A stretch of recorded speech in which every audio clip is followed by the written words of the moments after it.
এখানে রয়েছে শুকনো পাট শাক। আমি আজ শুকনো পাট শাক ভাজাটা করব। সেই জন্য আমি পাট শাকগুলোকে ভালোভাবে বেছে নিয়েছি। এই পাতার মোটা শিরাগুলো আমি ফেলে দেব। এবার কড়াইয়ে দিয়ে দিব আমি পরিমাণ মতো রসুন, সুন্দর করে কেটে রেখেছি, আমি দিয়ে দিব।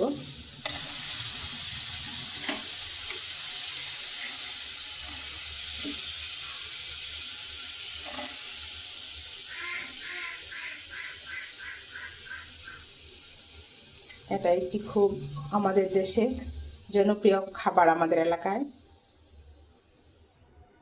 সাথে আমি পেঁয়াজগুলো লম্বা ফালি করে কুচি কুচি করে রেখেছি, আমি এগুলো দিয়ে দিব।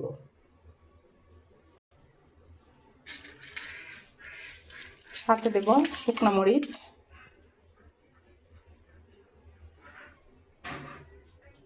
দিব পরিমাণ মতো তৈলটা একটু বেশি পরিমাণে দিতে হবে।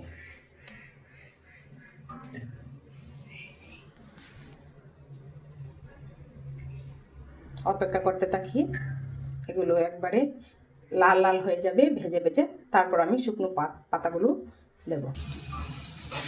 চলছে শুকনো পাতার জন্য পেঁয়াজ, রসুন এবং শুকনো মরিচ ভাজা। এই শুকনো পাতাটা আমাদের অঞ্চলের গৃহিণীরা পাট যখন পূর্ণতা পায়, পাট গাছগুলো, তখন এর ডগাগুলো কেটে রোদে শুকিয়ে রাখে, সংরক্ষণ করে এবং এটা সুন্দরভাবে রেখে দেয়, যেভাবে আলো বাতাস না লাগে। তারপর ইচ্ছে মতো যেদিন ইচ্ছে হয় সেদিন এগুলা ভেজে খায়। এটা খুবই একটা পছন্দের খাবার অনেকেরই।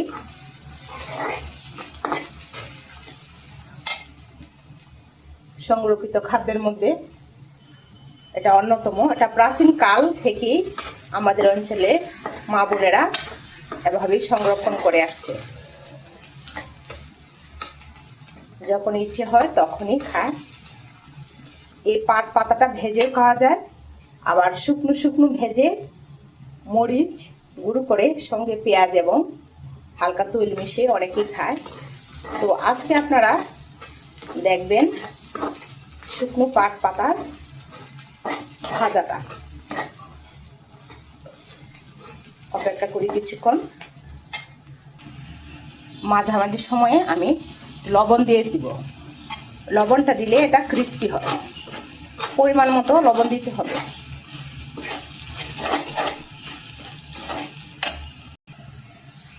এবার আমি শুকনো পাতাগুলো এটার মধ্যে দিয়ে দিব এবং আস্তে আস্তে তৈলটা মিশিয়ে নেব। চুলার আঁচটা একটু কমিয়ে দিতে হবে, না হয় পুড়ে যাওয়ার সম্ভাবনা রয়েছে।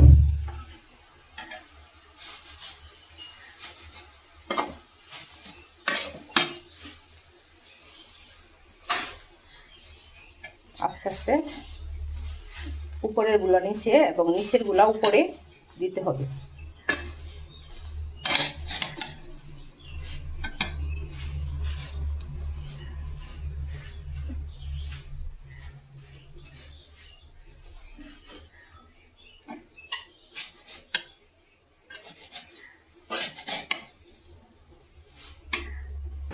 তৈরি হয়ে গেল আমার শুকনো পাতা রান্না।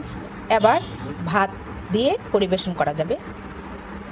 অত্যন্ত উপকারী এই সংরক্ষিত খাদ্যটি এবং আমাদের এটা ঐতিহ্যবাহী একটি খাবার আমাদের অঞ্চলে।